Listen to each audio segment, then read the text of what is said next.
So if you've been losing weight for a few months and you feel much more tired than usual, you might be dealing with what I call fat loss burnout. Fat loss burnout is when weight loss becomes much harder because sleep and energy get much worse. So in this video, I'm going to go over how I prevent burning out so you can make sure your weight loss doesn't get harder and it can stay somewhat easy. I'm Nico, nutrition coach microdosing tirzepatide to help control my binge eating and to lose some vanity weight. So about a month ago, I was feeling extra tired. I couldn't sleep and I was craving a lot of food and I felt physically weak.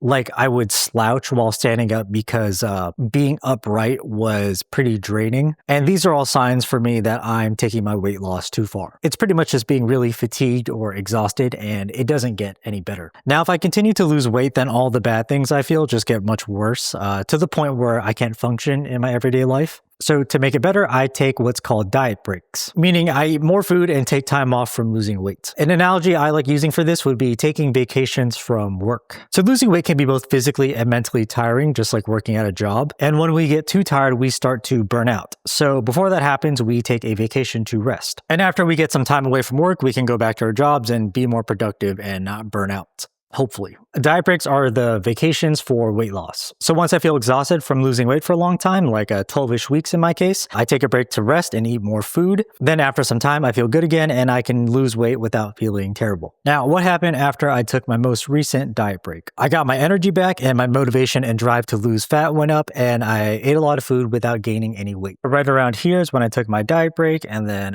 when it was over, I continued to lose weight. Actually, after the break, my weight loss even sped up a little bit. It's kind of hard to see, but it just got faster, which was nice. There were two other times I took a diet break, and in one of them, my weight dropped a lot right over here, but I'll talk about that later. Now let's get into how to do it in case you wanted to take a break yourself. So when I take a diet break, I aim to usually do it for 1 week. You could do more if you want to, but anything shorter than that from my experience isn't enough time to rest. Ideally, I want to come out of the break feeling good and not exhausted. For dose, I either take the same dose or I lower it. It's really subjective and depends on how I feel. If I think I can eat more food at my current dose, I'll just keep it the same. But if I'm getting a bit too much appetite suppression, I'll just lower it so I can eat more food during the break. As for food, I eat a little bit more, just enough to not lose or gain any weight. And the food is the biggest factor in helping me feel better. I tend to eat less clean and more tasty foods, but I still make sure I'm not overeating. There's still some GLP-1 in my system, so even if I lower my dose, I don't overeat and gain any weight. But if eating high calorie or tasty foods is an issue for you, even with the GLP-1, then you can just eat the foods you usually eat, just more of it. For physical activity, for those of you who like to track your steps or lift weights or both, I tend to do just less of it. Again, think of it like a vacation. I don't want to diet and exercise on a vacation personally. I just want to relax.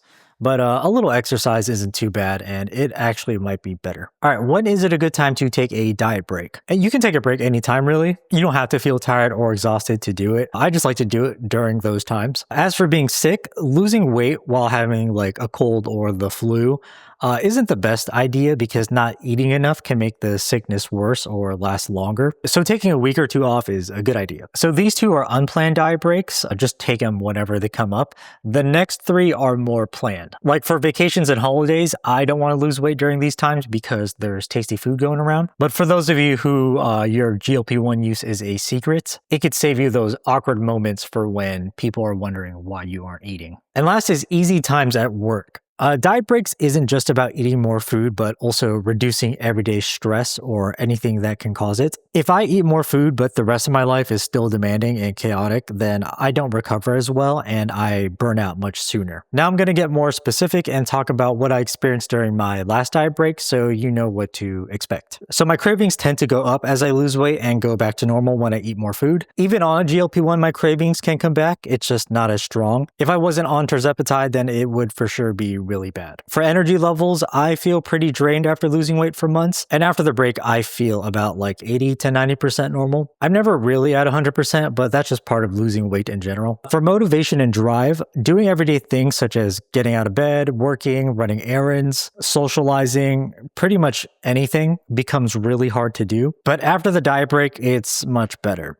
It's almost a night and day difference. Like when I diet for too long, I just want to stay in bed all day and do nothing but scroll on my phone. But after the break, I get out of bed and do stuff. Now, the last thing to expect is possible changes in your weight. This is important because scale weight might change during a break, and people can freak out and think they're regaining fat when they're really not, and it's just water weight. So yeah, let's cover that. So the scale weight can either go up, down, or stay the same. And I actually experienced all three of these during each time I took a break while on tirzepatide. My first break was on a vacation. I didn't take a diet break because I was tired or anything.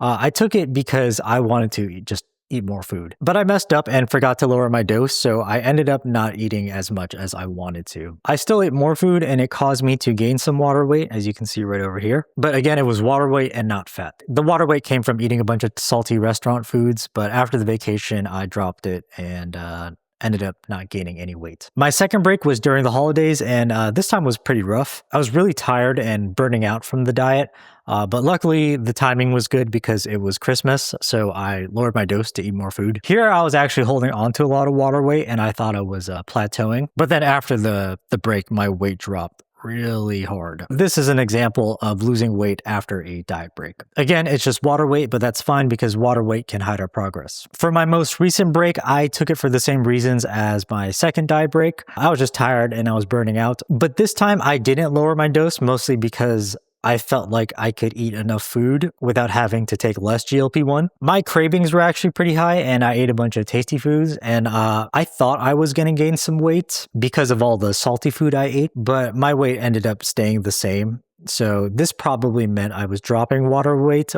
as well as gaining some, which led to no weight change. So they kind of like countered each other. Now, whether you gain weight, lose weight, or nothing changes, it doesn't really matter as long as you continue to lose the weight when you're done with the diet break. The point of me going over this is just to warn you of what could potentially happen so you don't panic when the scale number gets all crazy with fluctuations. I don't really like the idea of taking diet breaks because it feels like I'm not making any progress, but after it's over, I'm always glad I did it. So try not to see it as making no progress for a week, but rather setting yourself up for easier, more productive months of fat loss. All right, that's the video. If you think you need to take a diet break, I highly recommend it. If you have any questions, feel free to ask. Thanks for watching. Bye.